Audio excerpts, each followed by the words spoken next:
নির্বাচন নিয়ে রাজনৈতিক দল ও সরকারের মধ্যে মনস্তাত্ত্বিক দূরত্ব কমেছে, তৈরি হয়েছে আস্থা। লন্ডনে প্রধান উপদেষ্টা ও তারেক রহমানের মধ্যে বৈঠকের প্রতিক্রিয়ায় এসব কথা জানিয়েছে বিভিন্ন রাজনৈতিক দল। ওয়ার্কার্স পার্টি মনে করে এই বৈঠকের ফলে দুই পক্ষই জিতেছে, কমেছে বিভক্তি, সন্দেহ ও অবিশ্বাস। নাটকীয় কিছু না ঘটলে এই ঐক্যমত্য দেশের জন্য কল্যাণ বয়ে আনবে।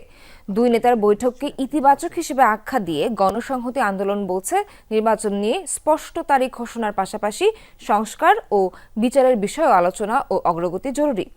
কমিউনিস্ট পার্টি মনে করে ফেব্রুয়ারি নয়, ডিসেম্বরের মধ্যে সব ধরনের সংস্কারের উদ্যোগ ও বিচার সম্পন্ন করে নির্বাচন দেওয়া সম্ভব।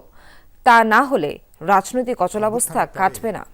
আমাদের নানা প্রশ্নের মধ্যে ঐক্যের চেয়ে আমরা দেখলাম সাম্প্রতিক দিনগুলোতে অনেক বেশি বিভক্তি, অনেক বেশি বিভাজন, সন্দেহ, অবিশ্বাস। এই কালো মেঘটা খানিকটা কাটলো বলে আমার ধারণা। আর রাজনৈতিক দলগুলোর সাথে সরকারের বলতে পারেন যে কিছুটা মনস্তাত্ত্বিক যে দূরত্ব ছিল, আজকের বৈঠকের মধ্য দিয়ে মনস্তাত্ত্বিক দূরত্বটাও এটাও অনেকখানি কমবে। এটা কিন্তু নির্বাচনের মধ্য দিয়ে আমরা কি অর্জন করতে চাইছি, আমরা যে এই অন্তর্বর্তীকালীন সময়ে সংস্কারের প্রশ্নগুলো নিয়ে আলোচনা করছি, সেগুলো আরও গভীরভাবে আলোচনা হওয়া দরকার।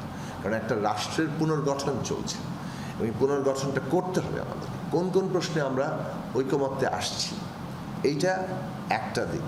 নির্বাচন কমিশন নির্বাচনের সুনির্দিষ্ট তারিখ ঘোষণায় কী পদক্ষেপ নেন এবং সরকার এক্ষেত্রে কী ইতিবাচক ভূমিকা নেন, এগুলো দেখেই চূড়ান্ত মন্তব্য করা যাবে। তার আগে কোনো রাজনৈতিক অচলাবস্থা কাটবে বলে আমি মনে করি না।